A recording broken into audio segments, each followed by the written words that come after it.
friendly foes, today we're back with another painting video, and this time on the one you guys requested the most, which is how to paint trim, and specifically how to paint trim next to carpet, which you can see I've got here and we actually have throughout the entire house that we're renovating. Now before we get to this, the first thing you need to find out is what kind of paint you already have on the trim. And there's an easy trick for this. Just grab a bottle of rubbing alcohol, you probably have this under the sink, and you're going to need a colored rag, something dark, anything other than white. So you see I've got a black t-shirt rag here. Now you're just going to wet it down with some alcohol, and then you're going to give the trim a rub. So just give it a really nice hard rub. See there, it's coming off on the rag. That means it's a water-based paint. So as long as you've got water-based or acrylic paint on here, you can follow that up with more water-based acrylic paint, which is awesome. If it does not come off on the rag at all, that means you're dealing with oil paint on the trim. If you've got oil paint, you can never, ever, ever replace or cover that up with water-based paint. It's bad, it will peel off. So if you have oil-based, you either need to use more oil-based on top or you need to prime it first before going on the acrylic paint. Make sense? Cool. Now let's get started. Okay, in front of me I have displayed the 3 different options for dealing with trim up against carpet. I should mention too, we haven't painted the walls yet. So for us, we can slop up on the walls while we're painting the trim. That's kind of the ideal situation. So if you ever have the choice, paint the trim first and then the walls. It's just going to save you a lot of grief later. Okay, so the first method, which is the easiest and also the least effective, is just winging it. Just get a brush and kind of go at it and hope you don't get too much on the carpet. Not recommended, but honestly I have done this before. If you have a large pile or a carpet that you just feel like you can get around pretty easily, and any drips that might be hidden because it's a large pile, you can sort of get away with it. So if you're talented with a brush, maybe. The second way, you need a blade. Now the blade is to hold, let's have John come in a little bit. You're going to put this right between the carpet and the trim and press down. See how I'm doing that? Again, this is really effective for large piles, but that's just going to hold the carpet away while you paint in there. Now the downside, obviously you're going to get some wet paint on one side of the blade and you risk getting that on the carpet as you move it around. So again, you have to be kind of skilled and this could still have some mishaps. So that's the second way. The third way is the way that we did throughout the whole house, and that's taping down the carpet and really jamming the tape in with a small blade and then painting over that. So I'm going to show you all 3 methods and then you can choose which is right for you. So let's get started. The next thing we need to talk about is what kind of paint you're going to put on the trim. I'm going to assume that you can put an acrylic water-based on your trim. We're moving forward with that assumption, okay? So here's the paint that John and I are using. This is a Baseboards from Lowe's. It's a good quality brand. Now I'm going to give you a tip as former pro painters with like 10 years of experience. You don't have to use semi-gloss. That's usually what people are going to recommend for your trim, but we actually use satin. The reason why is it covers better and it looks better. Because the shinier the paint is, the more it's going to show every little bump and imperfection. So satin is just a little bit better and it has enough sheen that you can still wipe it down later. You don't have to do that, but again, that's what John and I do and we recommend. Okay, first method, just winging it with a brush. I should mention we've got a couple circumstances here. As you can see, our trim is the same color as the walls, which means it's really dark. Hopefully yours isn't like this. Hopefully yours is actually white. But because it's dark, it's going to take an extra coat or 2. So at least 2 to 3 coats on this trim. The other weird circumstance we have here is this is quarter round on our trim right up next to the carpet. Again, hopefully you don't have this. Hopefully your trim is just right up against the carpet without this extra bump, because that does provide more of a challenge when painting it. But we'll see how I do. One thing, tips with painting, if you saw our other painting video, you'll remember some of these. Only fill your bucket about that much. It's maybe an inch or 2 worth of paint in the bucket, so not too much. And then when you dip your brush, I like to use a 2.5 straight edge brush, but it's totally up to you. When you dip your brush, you only want to get just the very tip into the paint. See, like that?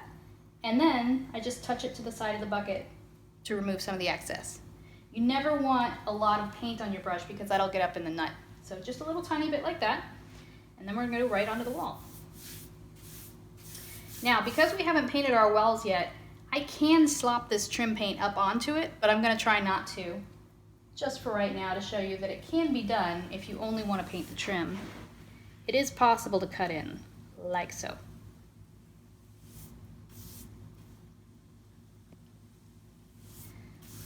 Okay, so that's the top. Let's see how I do on the bottom. And again, this is not our recommended method, but I'm trying it just to show you guys what it looks like. As you can see, I can get pretty close into that carpet. The other great thing about using acrylic paint, if you do get it on the carpet, it's not the end of the world. Just have a wet rag on hand, and then if you have any drips or little bits, you can rub it right out again. Just use lots of water and a rag. No big deal, not the end of the world. Okay, so that's that method.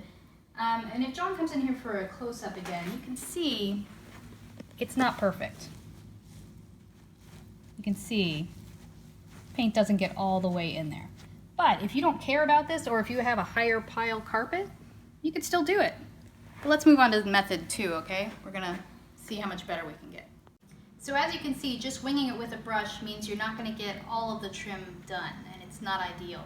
So let's try method 2. Again, this still isn't the best method that we found, but it can work. You're gonna need a blade like this, sort of a drywall blade. Metal is great. And you're going to put this straight down between the carpet and the trim, like this. Sorry, my leg's out of the way. And then you're gonna tilt back. Now you can already see it's exposing a lot more of the trim. In fact, more than the last painters were able to paint. So from here, you're gonna hold that with one hand, and you're gonna come in with the paint with the other.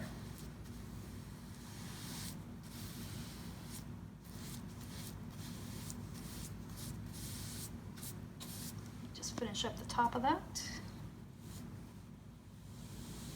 And again, we haven't painted these walls yet, so it doesn't really matter. But I'm trying to be a little neat. Okay, now here comes the tricky part. Whenever you want to move this blade, you want to tip it back up again and sort of slide it. Oh, well, that didn't work. You're just going to move it down, I guess, like this again. Can you tell I haven't done this much? There we go. And then slide it down. Now, the reason why you have to be so careful is because you're going to get some paint on this blade in here, which I'm sure you can see. And you don't want that transferring to the carpet. So let's just try this a little bit longer. Go like that, the top, like that. Let me try this sliding method again. It doesn't really, it doesn't really want to slide. But you know, so far it's not too bad. But I can already see one of the problems. If you look back at the section I've done, John will bring it in here. See there? There's definitely paint on the carpet there. So again, your mileage may vary, but I don't think that this is the best method, at least for us in this situation. Again, if you have a higher pile carpet, then this could work great because the little bits that might get on the carpet are going to be hidden as soon as you remove the blade again. But enough of this, let's go on to the third method, which is the one we've been using throughout the rest of the house. Okay, we're on to the third and final method, which I think is best for us, so that's what we've been using throughout the house. For this, you're going to need some tape. Now, this is 2 inches, and it's just plain old masking tape. You might be tempted to go fancy and get the blue painter's tape. That's actually not going to work as well in this situation. You want just masking tape. This sticks a little bit better than the blue painter's tape, which is important because we're going to be taping the carpet. So I've moved down a little bit so I'm away from my wet paint that I just did in the other circumstances. Sorry for the noise. I'm just going to do a little section here. And there's a little trick to this, so I'm going to have John come in. You're going to put this and make it look like it's about to go about halfway over that quarter round. Stick it down, and then I'm going to use your fingers and pull back and tuck it in. Then to get the final tuck, you get this little painter's blade, and you jam that in there. Kind of push it down. This way your entire carpet is completely covered with tape. It's nice and safe for when you go in with the paint. Okay, here we're going to go in with the paint. And I'm going to slop onto the wall a little bit here because that's pretty much what we've been already doing.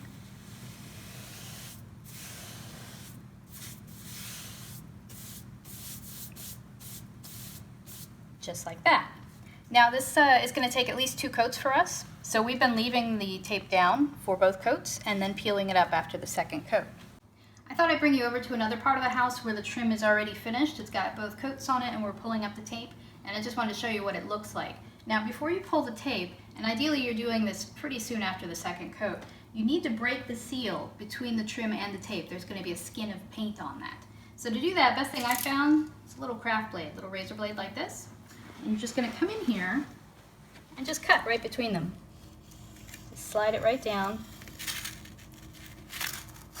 You can hear that it's working there when you hear the sound of the ripping paper.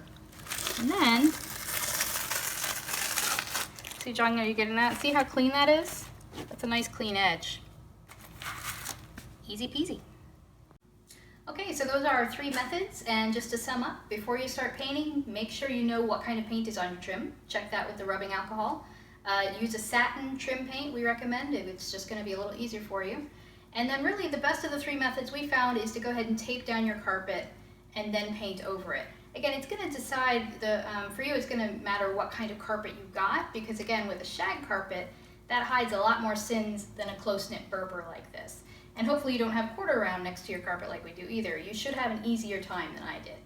But I'm going to keep on painting. Hopefully this answers some questions for you guys. If you have any that I didn't answer in this, hit us up in the comments. John or I will do our best to answer you. And we'll see you next time at the Big House Renovation. Bye guys.